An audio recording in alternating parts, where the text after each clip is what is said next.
The new Lloydminster Nissan is moving. We'll be temporarily relocating to the Big Blue Building on Highway 16 West, formerly known as Border City RV. And before we have to tediously move every single vehicle on the lot, we'd rather sell it.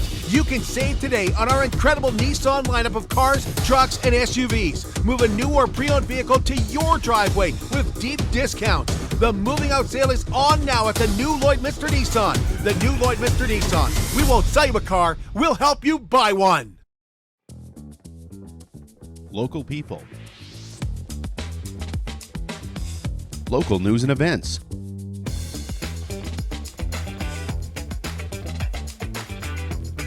Local sports. Local matters. For all things Lloydminster area, this is Live with Kurt Price.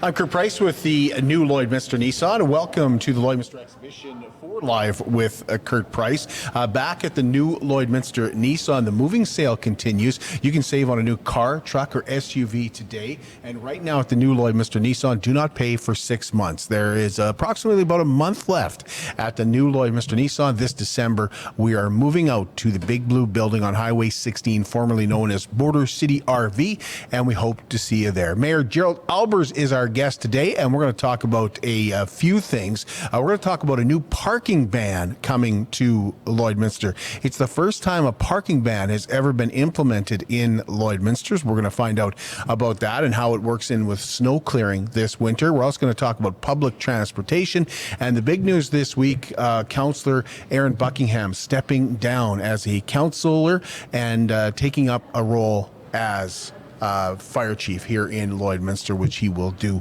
shortly. We want to let you know about BioClean Disaster Services and the Master of Disaster, Jody Herbis. The important thing for Jody is supporting you and your family and also supporting community. That's a huge thing with BioClean Disaster Services. You see them around Lloydminster. You see their name on the swimming pool.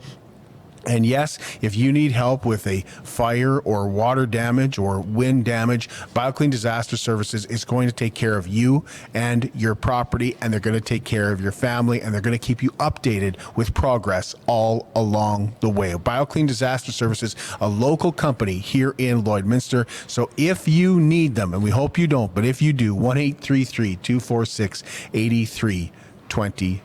Well, today's a big day here at the Lloydminster exhibition because Trunk or Treat is taking place here at the Lloydminster exhibition today, and it is going to be a fantastic event for the kids. I know they're going to absolutely love coming out here today. And got to give a big shout out for Feastival last night too. Woo, when they do an event here at the Lloydminster exhibition, they do it well and they do it tasty. Now, speaking of tasty, the Border City Rotary Club is planning a pancake breakfast for Saturday at Spiro's. You can join them between 8 and 10 o'clock. Pancakes are just $5 a person, and those support the Holy Rosary Girls volleyball team. So we hope to see you there, because I know I'm going to head out there for sure. The Residence and Recovery Center here in Lloydminster is hosting an interactive exhibit at the Black Box Theatre at Lakeland College on November the 7th, running through November 11th. The exhibit is open Monday to Friday from 2 to 6, Saturday 10 to 5, and it is free. And then November the 10th, Michael Landsberg is the keynote speaker for Addictions Don't Discriminate at the Vic Juba Theatre, and tickets for that are just $37.50, and they feature former host of Off the Record, Michael Landsberg, and him talking about his struggles. And he's also the founder of Sick Not Weak, so he's going to be talking about that as well. And I know the mayor will like this. He may even give a shout out for this. But Saturday in Lloydminster, all over the city, Poppy Day. And that's where they encourage you to put on a poppy. You'll see them when you're entering major businesses, Co-op, Sobeys. I'm sure that if you're going into any business, major business here in Lloydminster, you're going to see volunteers from the Lloydminster Legion and area selling those poppies, and we just encourage you to put one on as we get ready for November the 11th, which is a Saturday this year. And if I'm not mistaken, Paul will be broadcasting again. Forges Media will be broadcasting the event again this year. And it's once again back in the J.J. Giesbrecht Auditorium at the Lloyd Composite High School. And yes, it is a Saturday this year. Poppies on, starting actually tomorrow is the first day, but Saturday, Poppy Day here in Lloydminster. We're going to take a break, and when we come back, we're going to talk with Mayor Gerald Aalbers. But I do want to remind you about our friends at Superior Water.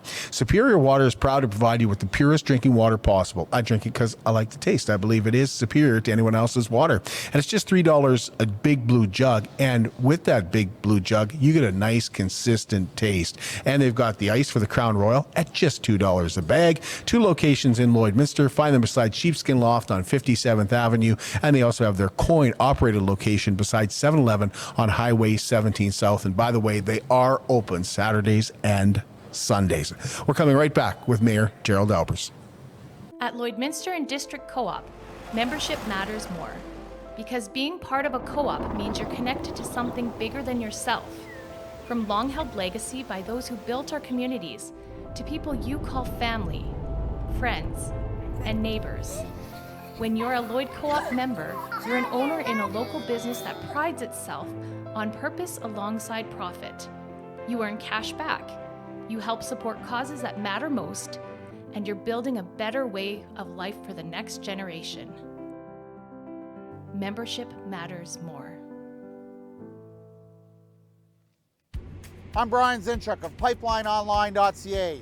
I used to be a pipeliner, and I've spent the last 15 years reporting on energy in Saskatchewan. PipelineOnline.ca provides comprehensive coverage of light oil, heavy oil, lithium, helium, power production including coal, wind, solar, geothermal, natural gas, and nuclear. There's a lot happening in Saskatchewan's energy sector, and Pipeline Online is there for all of it. No one else comes even close. It's more than just taxes at LNA CPA. Assurance, accounting, retirement planning, estate planning, business consulting, financial consulting, farm program support, and bookkeeping. But yes, there is always taxes. The team at LNA CPA is committed to helping you achieve your best results and will be there to assist you every step of the way. LNA CPA, with offices in Provost, Vermilion, and Lloydminster. At Jason Arden Associates Cooperators, we're proud to be a top-rated local insurance company that offers flexible solutions and expert advice for all your insurance and investment needs. We'll work with you to tailor your insurance specific to your needs, and we offer investment advice that always puts you first. At Cooperators, one of our core values is to support the communities we live in. When you support Jason Arden Associates Cooperators, you are supporting local nonprofits and initiatives. Since 2020, we have donated $60,000 to local nonprofits, youth sponsorships, and various special projects. When was the last time your insurance company did that? How can you help support the oil and gas industry and jobs in Western Canada? The answer is closer than you think. Sell your scrap metals to PWM Steel. PWM sells scrap iron to Evraz, located in Regina. Evraz's #1 customer is the energy sector, building pipes and plates for the oil and gas industry. PWM Steel is your locally owned metal recycler and steel service center in the area. Plus, they're a strong supporter of the community. PWM Steel, your top steel supplier for Alberta and Saskatchewan for 40 years.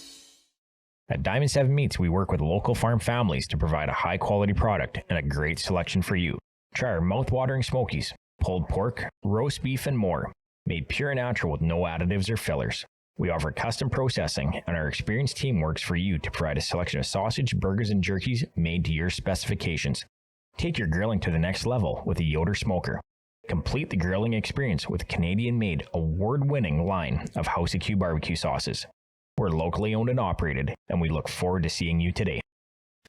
Welcome back. We're at the Lloydminster Exhibition today, and Mayor Gerald Aalbers is joining us. A huge council meeting earlier this week, and some information to go over from that council meeting, plus the governance meeting that was held the week before. It's been a busy 2 weeks at City Council. You really have been busy. I want to start with the big news, and that is that Councillor Aaron Buckingham has resigned his role. He was in the 7th year of doing 8 years and a second-year term. So Councillor Buckingham has resigned to become the fire chief here in Lloydminster, and I don't think there's anybody who could dispute his love of the city, his passion for fire department. He's been with the Army of Britannia for 25 years, and now he's made the decision to step aside as a council member. Did you see this coming, Gerald? So, Kurt, thanks very much for this. Aaron and I had the opportunity to discuss his application, and he says, I'm really seriously considering it. And knowing Aaron's background with the fire service, like you say, 25 plus years, deputy chief of the Britannia Fire Department, involved with Saskatchewan Firefighters Association. Aaron's got a huge commitment to the fire service. Certainly, we discussed it, and from the perspective before he even applied, and said, there will be other people applying, and he was quite aware of that.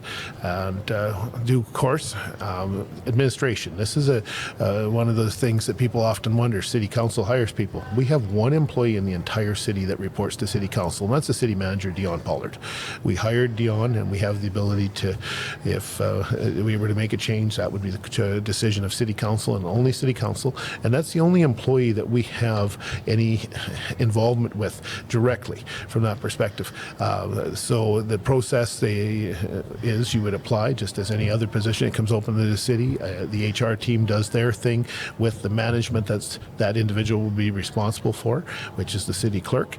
From that perspective, they went through the interview process. I understand there was a number of applicants.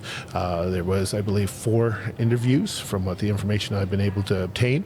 And again, they filled me in just so that we had some idea of what was going on. And at the end of the day, Aaron Buckingham was the best candidate for the job. So that created a little bit of discussion from that perspective internally. How do we proceed following what's been laid out in the bylaws as a council member, because he's coming on as an employee, not a contractor. From that perspective, all due diligence was followed. So his resignation was presented to the city clerk yesterday morning before lunch. From that perspective, administration brought it forward, and to be very clear, open and transparent, that process was dealt with yesterday. Council had the ability to vote yes or no, and they voted positively to that perspective, so the administration can continue on with their job. Well, I don't think anybody can dispute Aaron's commitment to the city of Lloydminster for sure. So I look at this as a long-term hire. I think Aaron, it's not like he's going to leave in a year or two. He's showing he kind of calls Lloyd home. Absolutely. And it's something that the city manager and I do discuss when certainly his executive team is his team from that perspective. And when we bring people onto that team, even members working for the city, some of them live in the community, some live adjacent to the community. When you get into those higher management positions, fire chief included, sometimes people have other considerations for the job, and having Aaron living in the community, being a member of the community, being involved in the community, certainly bode well from my perspective. But I think that wasn't those are parts of that commitment where you see, because you always like to see people involved. No different than members of the RCMP when they come to the community. It's always great, and we are very fortunate to have members that are involved in many different aspects of the community. Part of their day job, partly not their job, yet they want to be part of the community. And you find that with all professions. Know people at ATCO, know people at different companies in the community that stand out and are volunteers and are present in the community, and you always see them there. And those speak to the volumes of when we get great people. That's opened up a hole on city council. Will that be filled? Like, do you have to fill that role immediately? So administration gave us some information yesterday after the vote had occurred, discussing that. So basically, there is a position, a vacancy on city council. Now, this is where it gets very interesting. You mentioned 7 years. So we are now technically just over a year away from the next municipal election, November 13th, 2024.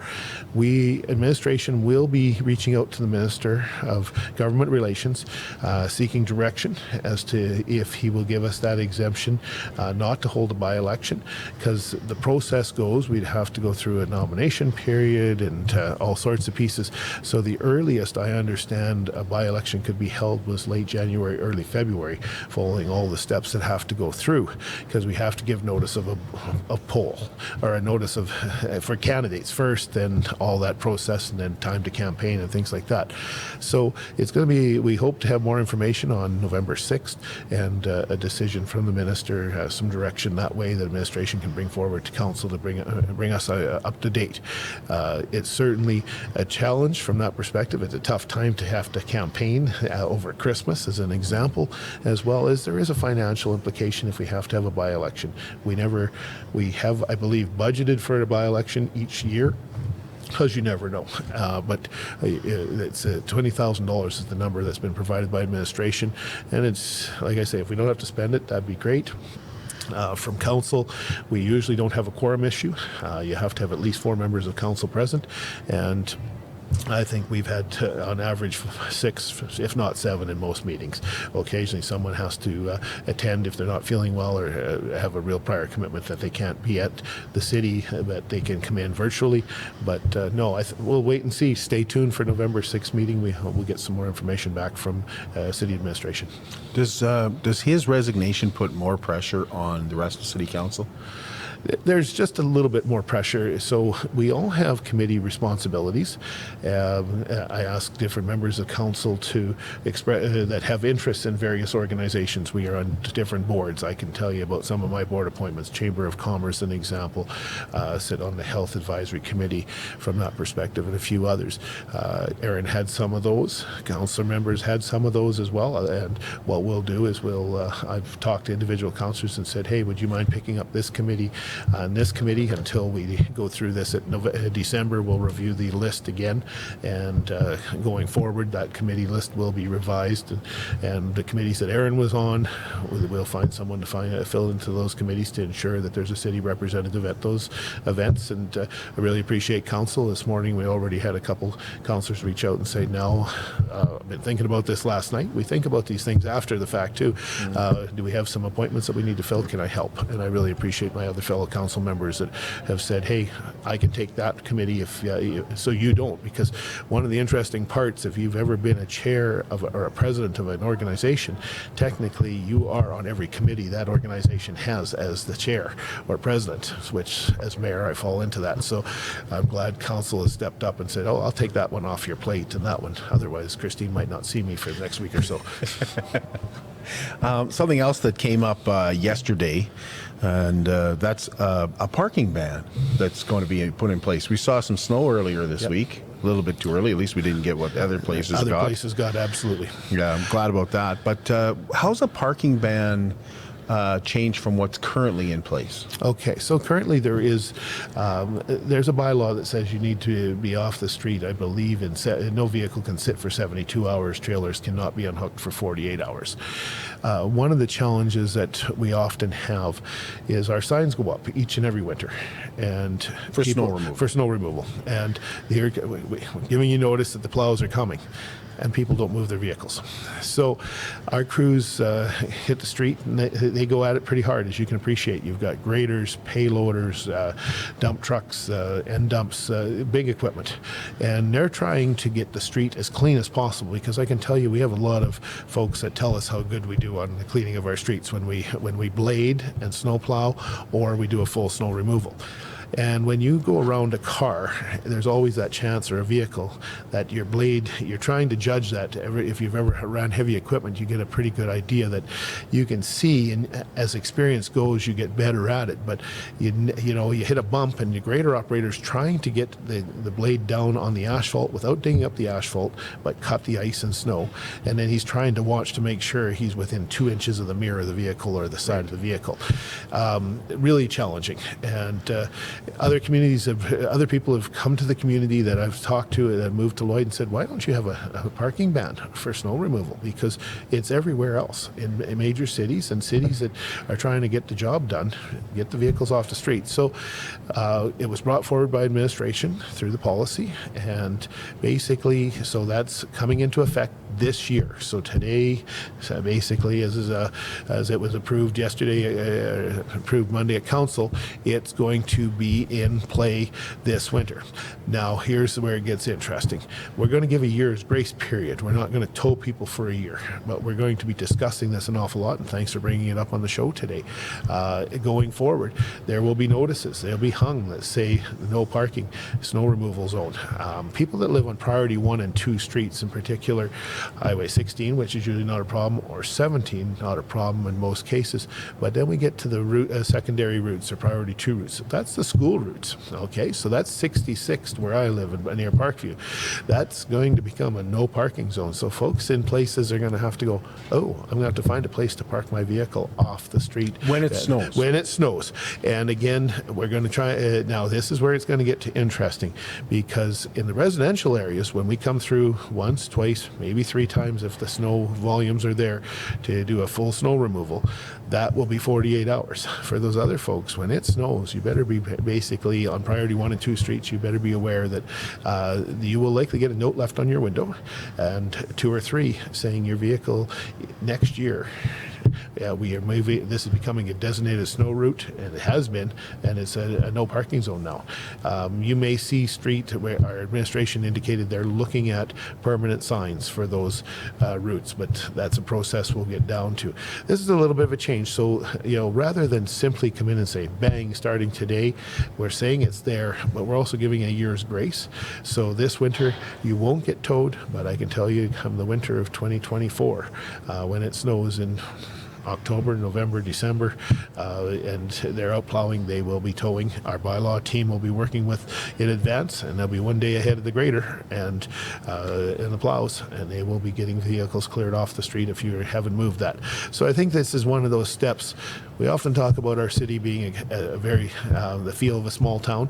This is now making it feel like a little more, not that I want to lose that small town feel, but we want to do the best job possible. We want to be, it's the safety of the people in the vehicle, for their vehicles, the safety of the equipment operators, because everybody feels bad when somebody, a parking lot ding, you see people put a note saying, here's my phone number, I'll pay to get it, take it out, because they feel bad. Our operators and our contractors feel bad about dinging vehicles, but they're trying to do the best job they can, and their first priority is snow removal.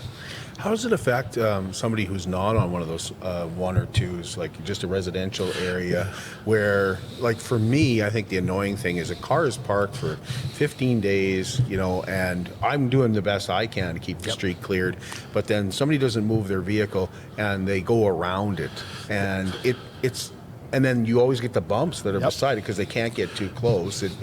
It kind of eliminates, our nice street is now not so nice anymore. But how does it affect those residential streets? Well, so the residential streets, we have the same problem when we do a full snow removal. Our crew goes out and the contractors go out, and if the vehicles are there, they have to cut around it. So if sometimes that snow is up to a foot deep, packed or compacted, you leave a heck of a rut. I've seen people high centered after the snow crew came through, and there's going to be a little ridge around them as well, because the snow is going to break off, and however, so it really leads to the quality of it's an eyesore from the perspective you just got a beautiful clean street, and then there's this big lump left. No, it's a challenge, and this has been a challenge that we've heard about for a number of years. So we're moving a step. We're moving forward on this, and I think that people will say, well, they shouldn't be towing my vehicle. We're going to be talking about this for a whole year. Can those vehicles be towed? Not today, but they will be. They will be. So those, even in residential, because that's what's going to happen. Just as I say, that's what we call snow clearing or snow removal, the full snow removal. When that happens, the trigger gets pulled, and we do the entire city. It follows the garbage zones. If you have a garbage day, we won't be there that day because we're not going around garbage cans. But we'll move to a different zone and then come back, and bang, that crew will be there at 8 a.m. in the morning, and they'll just start plowing. And by law, we'll be be if you're on garbage day and your vehicle's parked out there, chances are you may not find your vehicle there when the end of the day of garbage day. So let me ask this from the other point of view. So if I don't have a driveway and I park on the street all the time, and I see, within 48 hours my street is going to be getting done, is there a way to narrow that down, like less than 48 hours, so that a time frame of, maybe I don't want to be home at that time. I'll make plans to either go shopping if I'm not at work or do something. Is there a way to narrow it down to maybe a 4 hour gap? I wish there was. So here's the in an ideal perfect world, I'd say yes, but we don't live in a perfect world. Trucks break down, graders break down, wheel loaders break down, snow blowers break down. So what happens is we say we're going to come between 1 and 4, just like you're making an appointment at a professional location, be a doctor, accountant, lawyer, and you get there and the door's locked. You're going to be mad because you made that effort. It's going to be the same thing. Sometimes it's out of the control. Doctor's office, he may or she may have to go and deliver a baby. There might have been a major emergency and they needed extra hands at the hospital, got caught in court for a lawyer. I can make all the different responses that way. 48 hours is as good, and it may even take longer, because the important part to remember is when we start doing snow removal, we bring contractors in for that as well as city team. If for some reason that afternoon, and we're scheduled to do 1 to 4, and at 2 o'clock we have one of those major snow dumps again, and it just starts snowing, our folks are going to get pulled off of that snow removal and head back to number 16, 44th, and Highway 17. First priority, get them moving and keep them clean. So that's one of the challenges we have. It's not an exact science. Our contractors, not one of our contractors are on a full-time retainer from the city in the winter. They have contracts to do parking lots and the mall and other different things. Those folks they're looking after themselves in the winter. They've got payments to make on equipment, and they want to keep their people as employed as they can be. So we work with the contractors as best as we can to ensure that the streets get clean when we do that. But there's a relationship, and unless people want to pay, we could hire contractors, and if we had no snow, I'd be the first person asked, why did we pay somebody a contractual fee to keep them on retainer and you didn't need them? And it's that catch-22 again, that there's just not enough equipment to do everything in one day or 1 week. We know it takes 2 or 3 nights just to get downtown cleaned. And while we're on this subject, I just want to remind people, please, and it is illegal to push your snow from your driveway onto the street before the snowplow truck, the snowplows come, or after. And that's the one that's the even worse, because you're pretty much guilty as charged when the bylaw comes by and goes, your street's clean. I've done that. I think a few people have, and I think it's even occasionally happened at our house, and we have this conversation, and that's why you blow it onto your property somewhere, into the backyard, into the front yard, work with your neighbors. But this is a huge challenge, because nothing's worse than when our folks have just gone through, plowed a neighborhood, cleaned it right up, got it right down to the asphalt, and they look down and then somebody shovels 2 feet of snow out on the street. I've done it when I've seen them coming. Well, you know what I mean? They're coming tomorrow. Remember bylaws out there moving cars, so they'll catch you red-handed. Yeah. Okay, let's switch gears to public transportation. There are 4 options on the table right now, and a second survey that's being done for the city of Lloydminster. Before we get started, does this mean public transportation is coming to Lloydminster in one way or another? I can't answer that officially, because that's a decision of council, and I'm only one vote on council from that perspective. We are giving it serious consideration, and that's why that we need people's inputs. There was a great turnout for the survey. I want to say thank you to Lloydminster. We've had several surveys and consultants come back to us and say, wow, what's going on in Lloydminster? Your response rate is so much higher. We had over 2,500 responses to the public transportation survey that started last year, which is terrific. 84% of those people, I believe, drove. which was really interesting, right? 80% supported public transportation, I believe was the number. So it was really interesting statistics. Now, here's where, you take that information and some of the other information that they garnered in the survey, discussions with people, what the administration hears regularly from people. They went back with the consultant and said, okay, how do we make something work? And one of the things I've talked about is Made in Lloydminster solution. What will work for Lloydminster? Because it's not going to be what works in Edmonton, Calgary, Red Deer, Lethbridge, Saskatoon. What will work in Lloydminster? I appreciate what they brought forward, the on-demand service, because how many people will actually take advantage of public transportation? I really don't know, and that we won't know until we test it and go from there. Also, they looked at options of routes, and certainly we know that people want to go to the grocery store, they want to go and get connected in different places here, there, and wherever. So they brought forward 4 options. Certainly each option comes with a cost. And that's, I think, what's also important. And that's a cost that's borne by the taxpayer and the user. Nowhere in Canada that I'm aware of public transportation breaks even. It is a cost, and it's a service that's provided, just like culture and recreation, FCSS, and all the other things the city does outside the items that we are mandated by legislation: water, sewer, roads, fire, and police. You don't have to do public transportation. We don't have to do public transportation, and that's a bit of discussion. And yet, back to that conversation: are we a small town, or are we a city? Which we know we are a city, but a city that's ready for public transportation. Our city is unique from many different perspectives, and I can go back to campaigning in 2016 and hearing this in the 2020 election. People said, "Well, get a job. I got a job. Go and buy a vehicle." You know what it's like. There's people shopping for vehicles every day, but we also know there's people that can't afford a vehicle, or they have one vehicle between 2 working parents, as an example, or they have a teenager that's also working, and they're trying to manage that. So it is a bit of a challenge. Not everybody owns a vehicle for various reasons. If you've had a health issue and you can't drive, but yet you're quite physically fine from the appearance, people say, well, just drive. Well, no, I can't. So public transportation serves youth, some of our seniors, as well as there's a working class that may not have the resources to be able to buy a vehicle. So it's important. I believe we are likely going to see some form of public transportation. It's a matter of when and how we do it. And that's why the second part of this survey is so important. We need people's input because we want people to fully understand, because often I hear, and we talked about this off the show, didn't hear about it. Well, that's why we're trying to bring these matters so that they get a complete airing as best as we can in the community, that people are aware, they understand the implications, because we deal with this every day at council. Every decision we make has some sort of implication on someone in the city, and in case of public transportation, it's going to have an impact on every taxpayer in the city.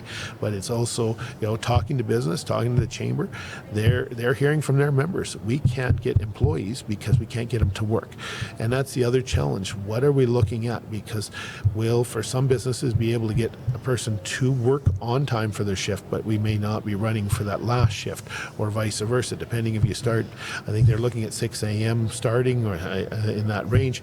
If you need to be at work at 5, public transport may not be the solution to get you to work, but at least you might be able to go home with public transportation, and vice versa in the afternoon and evening, depending when they cut off that time, because we're not going to run 24 hours a day. It just doesn't work.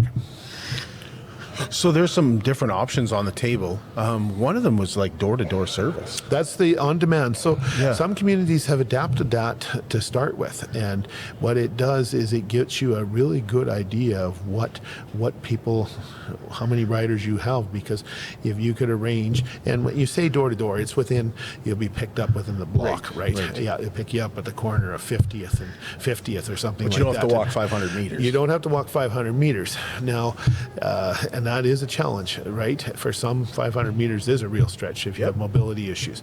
We're very fortunate to have Border City Connects in the community. And again, we're figuring out what service people need and from that perspective going forward.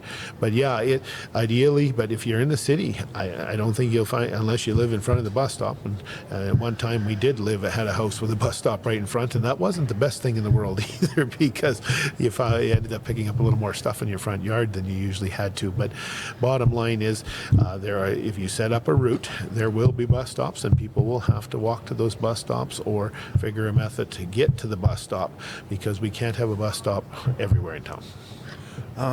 One of the things that came up is privatizing it. Is there still a chance it could be a privatized public? Oh, absolutely. There's no, like I say, that's why that answer to that first question you asked, is public transportation coming? There's still a lot of steps that we need to go through. We're going to look at all the options. There's the economics. There's if someone is interested. But if you can't make money at it, how could a private company make money at it? That's what I look at. Well, that's bottom line, is that they can't, and I think that it's challenging from that perspective.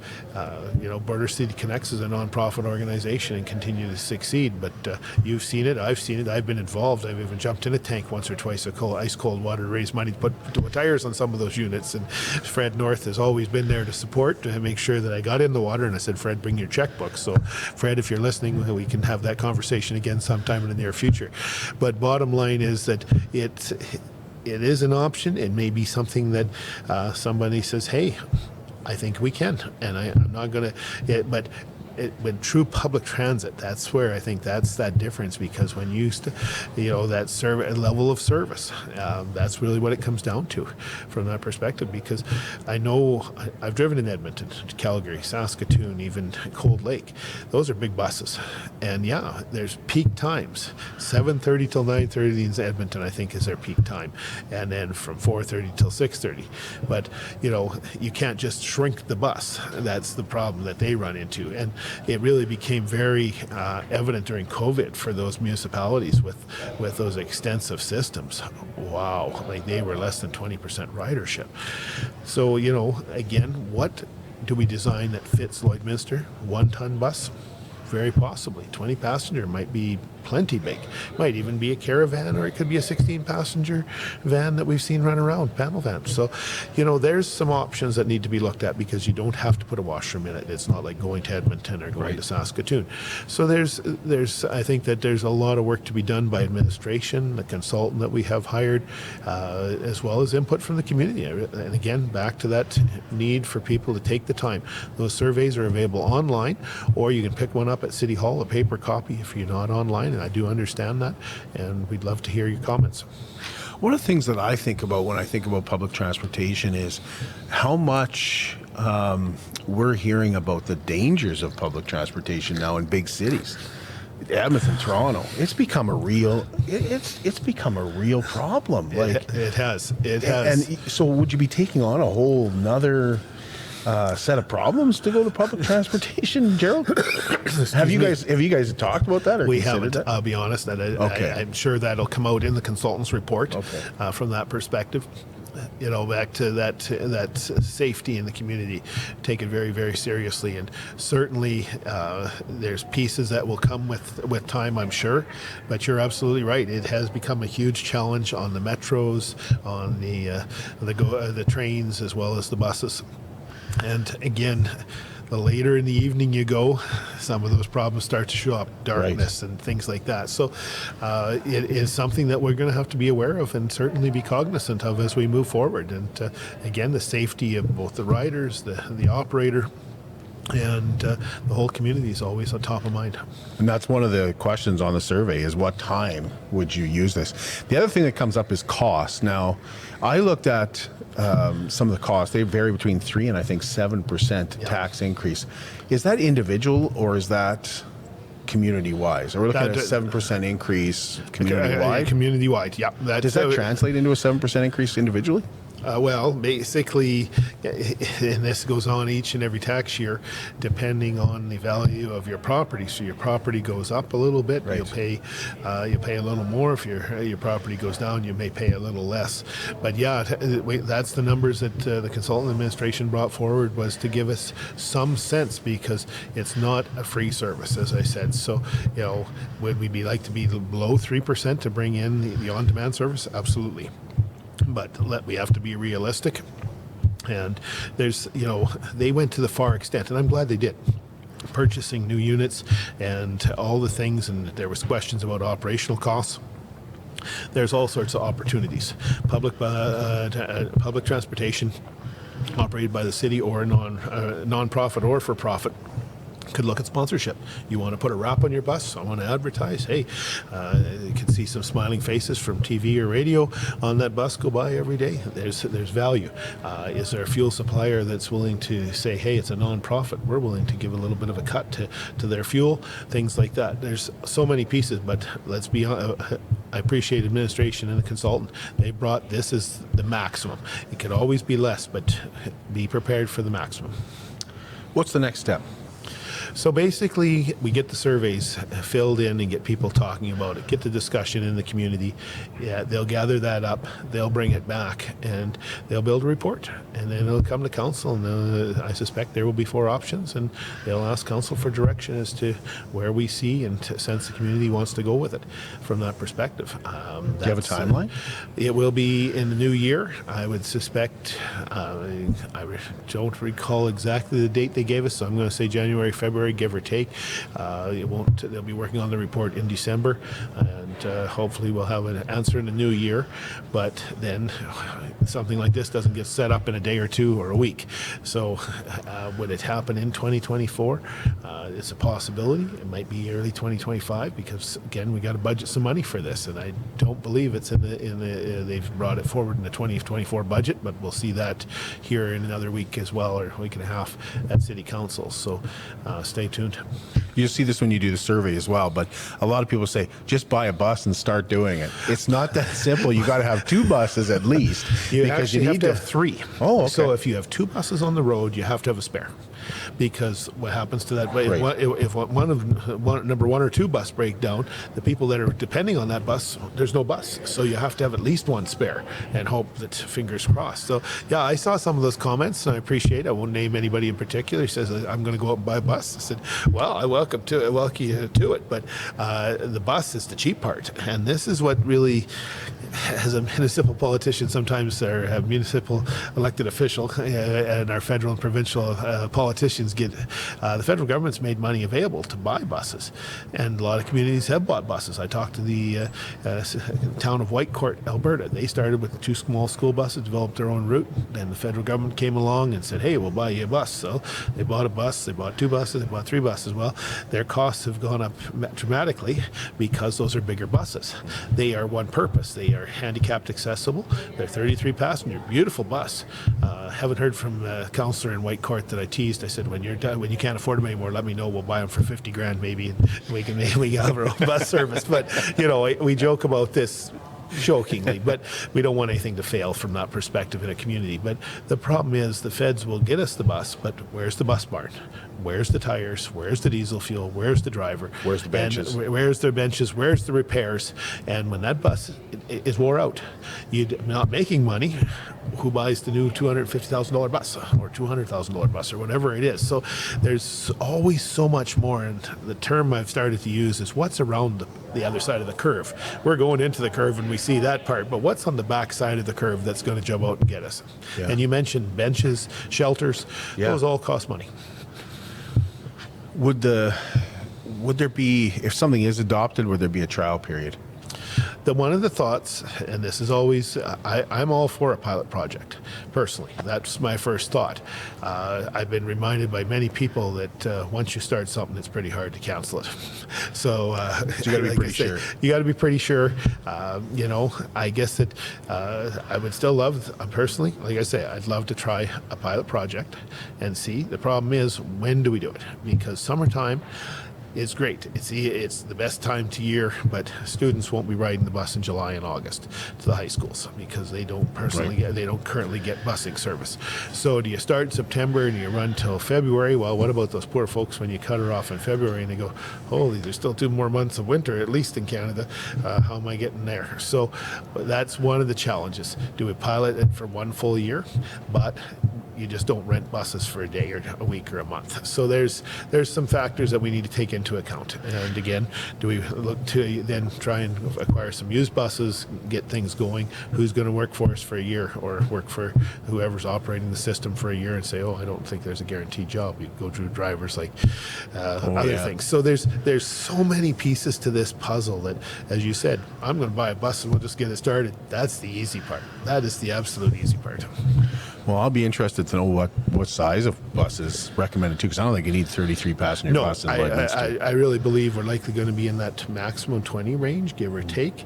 But let's see if Do they have to be wheelchair accessible as well? Well, that's because we have Border City Connects, and that's something that needs to be discussed. And I'm sure some people will ask that question in the survey, and there'll be some work done on that. What happens to Border City Connects? Yeah. Great organization, have been and continue to do work each and every day, and what they've come up with in 7 years that I've been mayor is incredible from that perspective. So no, I don't want to personally. I don't want to see Border City Connects leave, and they have a fit in our community, and if they can grow that fit, that'd be terrific. Housing has become a huge issue right across the country. We're lucky in Lloyd that we don't have, if you talk to a real estate agent, they'll tell you there's people from Calgary want to move to Lloydminster because their $300,000 in Calgary is going to get them a buy level, maybe. And that buy level might not be in great shape. But if you come to Lloydminster, a $300,000 house, you're looking at a pretty decent house. Absolutely. We don't have those $500,000 or those $1 million properties that are on every street. But housing is a concern here because we see homelessness. We see the people in tents. We see them around. What's happening at City Hall as we get colder to look at housing projects? Is it a concern in Lloydminster as it is everywhere else? It is a concern, Kurt. Again, conversations with a variety of people from one far reach to the left to the far reach to the right, from views, get a job, buy a house. Seems fairly simple and direct, and I wish we had that opportunity for everybody. For others, have you seen interest rates? Not that easy. Not that easy.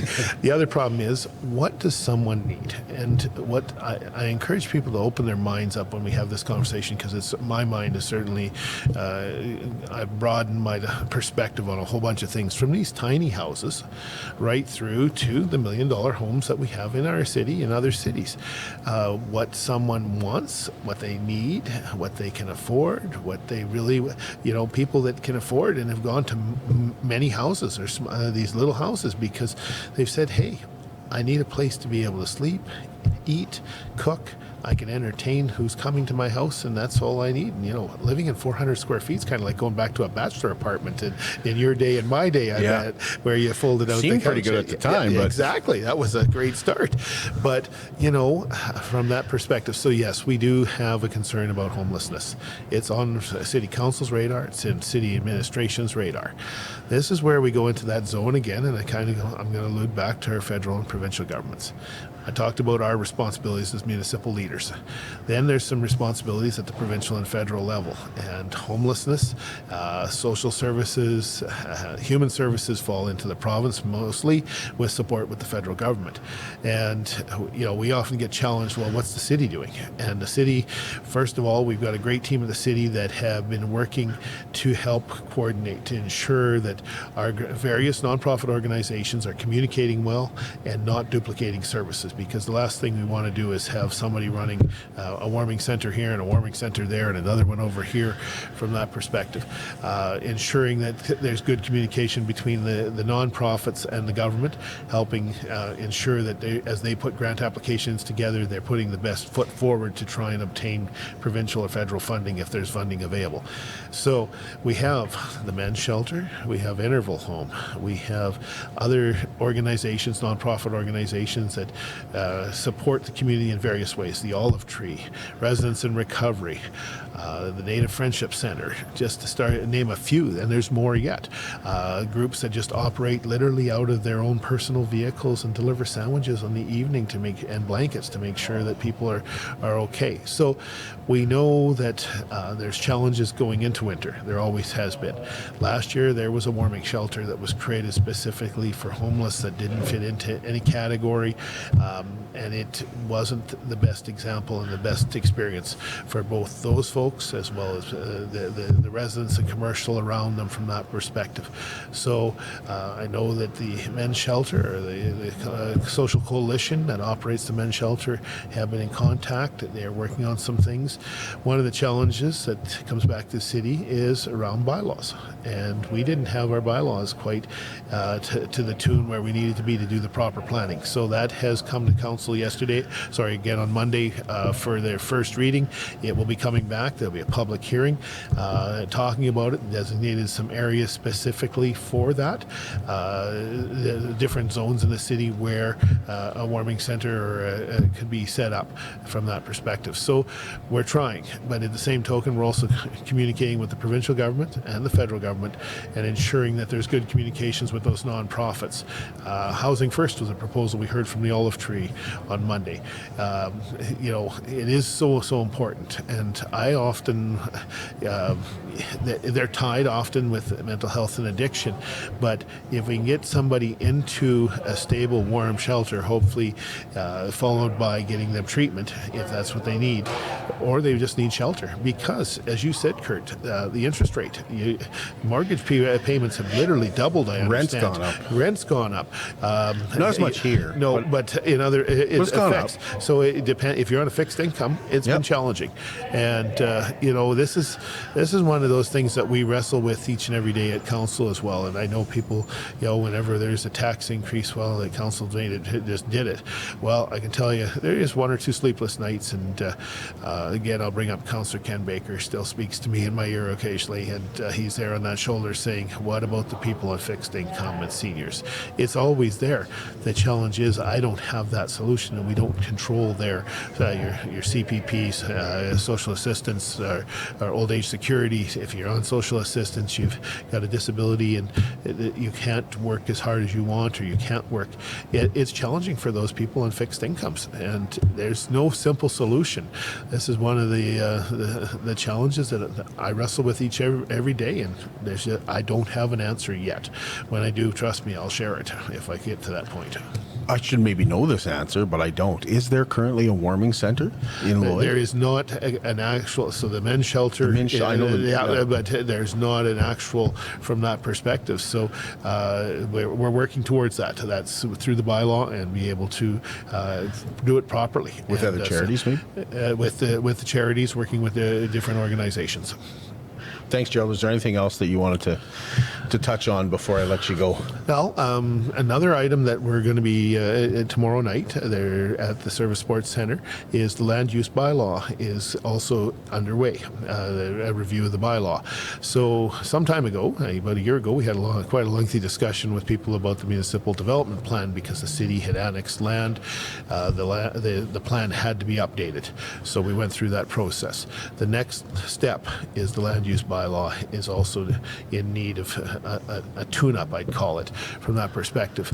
And I just want people to realize that we're not trying to upset the apple cart and change the ways the city operates. Bottom line is, without good planning, and this is what I've learned in 7 years as mayor, without doing some good planning, you could end up in a situation where you have a single detached home. You could have $1 million home with a bi-level beside it, with a fourplex next to it, if you don't have good planning. Isn't that what we have now? In some cases, there is examples. Yeah. There is examples of that, and you're right. And we want to try to avoid that. There's also times when bylaws, things change, and back to the many homes, like the miniature homes. Somebody wanted to build a 400 square foot house. Would you want that beside your $1.5 million home? Maybe not. Maybe they do. Maybe they don't. Be considered somebody's tool shed, all that, jokingly, of course. But bottom line is that we want to try and ensure that as things move forward. Now, as you said, and that's a good example. Often run into this when a business moves or somebody moves and says, well, that was good at my old house because that was built and operated under the old bylaws. And what happens is those bylaws, in essence, your grandfathered. As long as you're there, that was the rules you have to operate on. But if a new business comes down, the rules will be different for you to potentially have to follow because the bylaw has been updated. You're not grandfathered in. You're not grandfathered in. And it's a challenge because, from business to business, well, they're doing it. Why can't I? Because they follow under that rule. And as you can imagine, I remember it works that the other happened way. with the strippers a few years ago. You remember that? I You don't. weren't on count. You weren't there, but there was. You're but it was absolutely- grandfathered in. It was grandfathered in. So with the strippers. yeah, good. You always have to come up with something that gives Well, me. I remember. It took me away on that one from that perspective. But the challenge is it's the other way as well. Could you imagine just because a new business moves down the street, you have to do a major change of your operation because somebody new is down the street. So it's one of those, again, imperfect systems that we have. But if we don't plan, you never how's it go? You never plan to fail, but you can fail to plan. And that's really applicable in this case. So I'd encourage people to come out if you're wondering about the land use bylaw, what's entailed. In 7 years, I believe we've done 50 amendments to that bylaw already. I think that's the number that I got from planning in 7 years as this council, and that's been there prior to our council. So there's some things there that need to be updated, and we want to try and ensure because the warming shelter was not in there. It's never been in there. That's what's interesting, and some things like that. Plus locations. Again, the examples we had an application for a hairdresser or a salon in an industrial setting. Is that a really good idea? We didn't think it was, and that it wasn't approved. But that's set back to the commercial. Do you want a commercial? Do you want industrial right beside it? Do you want a residential? Those a restaurant right there. Exactly. There's convenience factors, but there's also the long term. And I look at various parts of our city, and you can see that as our growth went, this happened. And Highway 17 South, this is the best example I can give. We've got residential mixed with industrial, commercial. I don't think they're industrial settings, but could have been. And it was just the way the city developed. And, where are we going? I don't know, but we want to be planning for the next 30 to 50 years so that as you look at the city and go, hey, it naturally kind of flows. You go from residential to commercial to industrial, and you usually don't find too much commercial or residential behind industrial, as we see in the North End here. But those kind of things, where does it fit best in the long term? Because, there's examples in our community, and I won't name them, but, people say, why did that end up there? I can't explain it, but that's where it ended up. But again, as long as I have the opportunity to serve as mayor, and I believe the council members of the day serve, their view is we want to try and leave the city in a better space than when we found it. So. Yeah, you've lived in other places. I haven't lived in too many places. But one thing I notice that Lloydminster doesn't have, that a lot of places have, convenience stores located in residential areas. I'm more curious why that never really happened here. You know what I mean? Like, I've seen a Red Rooster try and come to town, and it's going to be in this location. Doesn't last. Yeah, that's really interesting. But you look at it now, and I look at over on 75th. There's a store over in 75th on the far west side. There's one on the far south side now. You're talking about where the gas station? Yeah, the gas station. West End Girls, it was really sad to see that go. It was. Best fried chicken in town, if I can talk about that. It was sad to see that pretty go. darn good. Yeah. But I think the city did some construction around there. There was when that crossing closed when ADM closed that private crossing, that had an effect there. There are some other name brand convenience stores in the city. Yeah, it's from that perspective. But now we see we've seen developments on the very north end with a convenience store, on the very far east end or near the east end of the city, and now on the south end. So it's it's kind of coming back, but again, it's not the population-wise. And back to, I can go to any 4 major grocery stores in less than 5 to 10 minutes to go and get a jug of milk.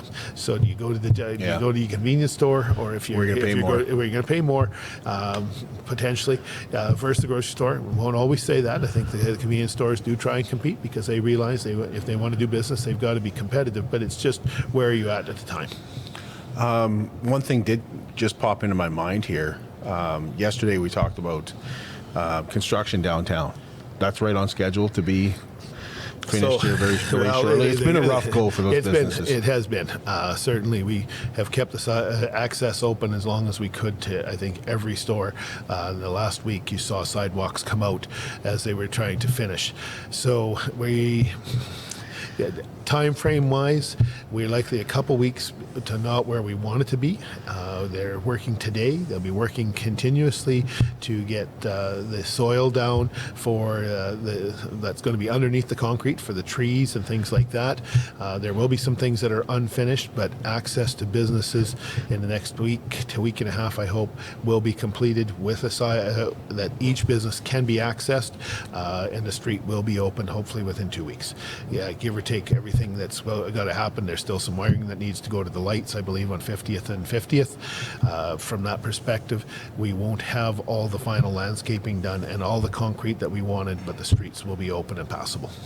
Does the city do anything for those businesses? Like, they've had a rough go of it. We've tried to accommodate we provided a combination of things.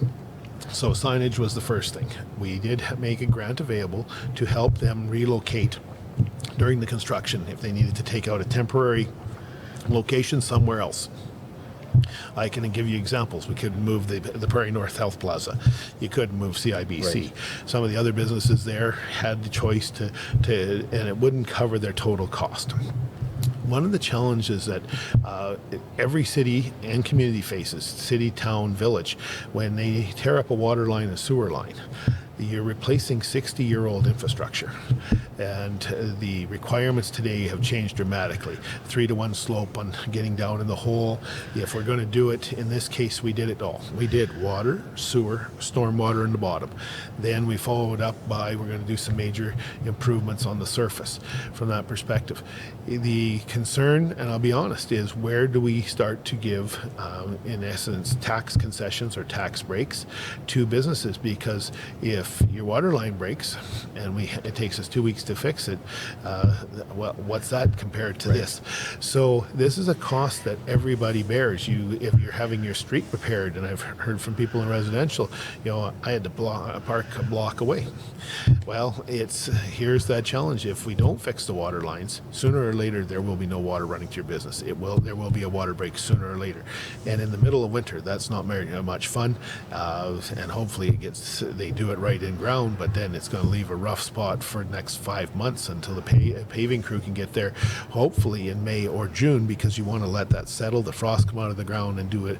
They'll do it temporary, and we do that even in the winter. We'll do a temporary fix, and then people call and say, well, when are you coming to fix the street? It sank 2 feet, or it sank 1.5 feet because the frost came out and everything that way. So it's challenging. I wish we had that magic bullet and just say, oh, we can give you tax free, but a lot of businesses have pivoted and done a great job of being able to accommodate. If your business had a back door, people have been using their back door to get customers in and those kind of things. We've heard about security, absolutely, and safety, and we've tried to be as reasonable with the efforts to get the job done, because at the end of the day, to get the work done, it sometimes has some disruptive. Can't imagine being in a dentist chair and having the dentist work on you and then the compactor packing beside you.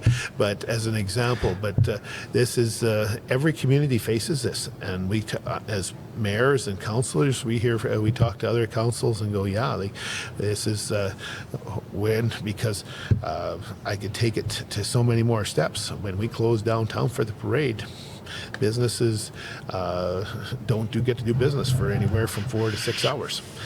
So do we give a concession because we're holding the parade that day? And it's that relationship and the benefit, the benefit, because I truly hope, and I can say this here, and I'm not going to be mayor in 60 years, that street makes 60 years, as 50 to 60 years before we have to do that painful process again, and hopefully we won't even end.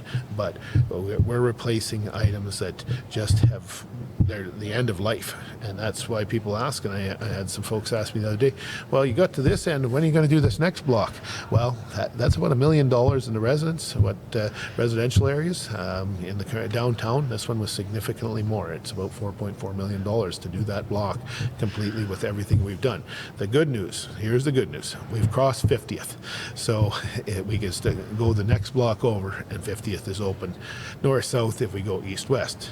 Then if we go north-south, then we'll have a whole different conversation, and that'll be up to see what administration brings forward from that perspective, because we started at the headwaters. Everybody asked, why did you start where you started? Everything that flows and the piping is designed in a certain way. We tied into the main connection going out to the water treatment for the water coming in for fresh water or treated water, for our sewage, as well as our storm water to go out. That's why we did what we did. And like I say, it affected 50th. Talked to several business owners, and they appreciate what's being done. They've been patient. They've shared their frustrations, and we've tried to accommodate as best as we can. Our team, I think we've got city staff down there just about every day, visiting the businesses once a week through the economic development team. We're trying to assist where we can and make sure that information is made available. Kept them up to date on the progress. And I stopped and talked to a couple businesses on Friday afternoon when I got back to the city. Got a tour to see where we were at, and stopped in a few businesses, and people said, just get it done. And we are going to get it done as best as we can. And when we pick it up in the spring, hopefully it will be, one side of the street will be down for a week while we finish up. Then they'll still be able to go through it down that street on one side, and hopefully flip to the other side, and give us a couple weeks in the spring and get it cleaned up. Thanks, Gerald. Thanks for your time. My pleasure. Thanks very much for the opportunity. We'll be back with you Halloween, and nothing spooky here. We're going to be back here at the Lloydminster Exhibition at the Stockade Roundup.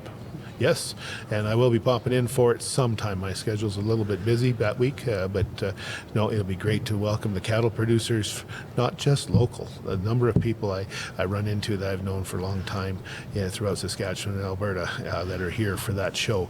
We've got some premium livestock, folks. The breeding stock in this area is tremendous. Our ranchers and farmers do a great job, and it's great to see them use the facility and gather here to showcase what their fine work has done. It opens up on Tuesday evening. We're going to be out here Tuesday to set that up for you, and we'll look forward to that. Thanks again, Gerald. Thank you.